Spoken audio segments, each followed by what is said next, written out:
March 25th, Augusta Adelaide Simpson was turning 50. The problem, of course, was that she didn't feel as old as all that. No, she felt more like a 25-year-old. Ignoring, as she often did, the logistical problem that her older daughter, Amy, was 27, and her younger, Sabrina, was 25.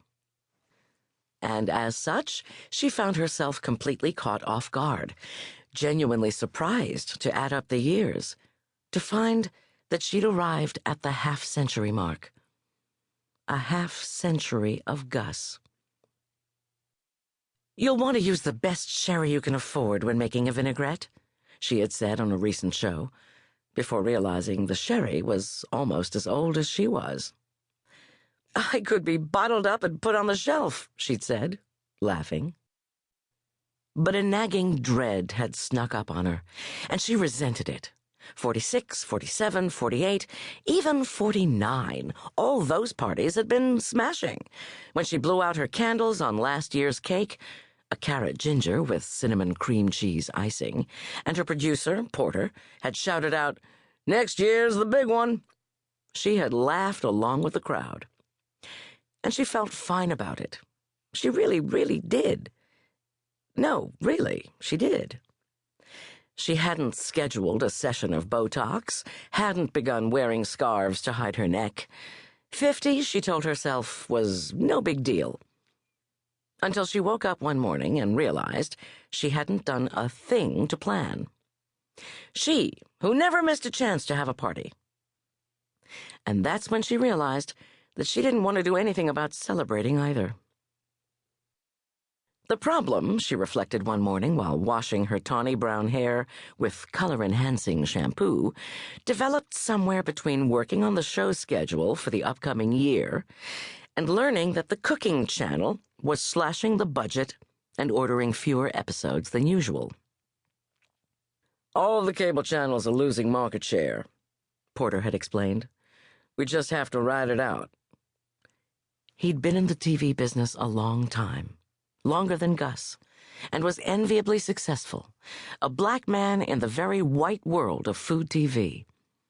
There were rumblings he was even going to be named head of programming.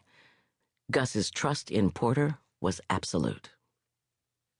Then the cooking channel had hired a style consultant who informed Gus that, quote, "after a certain age," unquote, some ladies do well to add a few pounds to smooth out the face. "You're wonderfully slender, but it wouldn't hurt to fill in the lines, you know," the stylist had said, not unkindly. "Good lighting can only work for so long." Finally, she'd met Sabrina for dinner one night and admired the couple at the table across from them.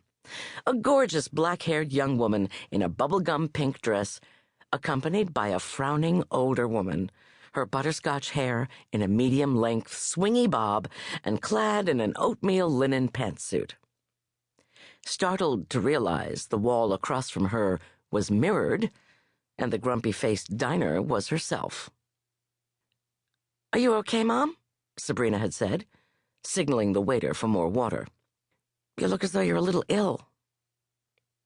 Gus wasn't young anymore. At first, she'd tucked this awareness away with her white shoes after Labor Day. But the truth refused to stay hidden, revealing itself when she spotted a wrinkle she'd never noticed, or heard a crackle in her knees when she bent over to pull out a saucepan. Or when her longtime sous chef announced, in what seemed like out-of-the-blue fashion, that she was retiring, which meant she'd reached retirement age.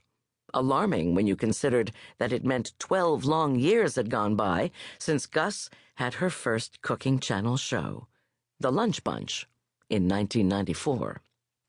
That the young mom who'd twisted her shimmering butterscotch locks into a loose updo, tendrils escaping, had eschewed aprons, and whipped up easy, delicious dishes, now was a parent of girls with jobs and lives and kitchens of their own. Girls who had, sort of, become women. They weren't really grown up.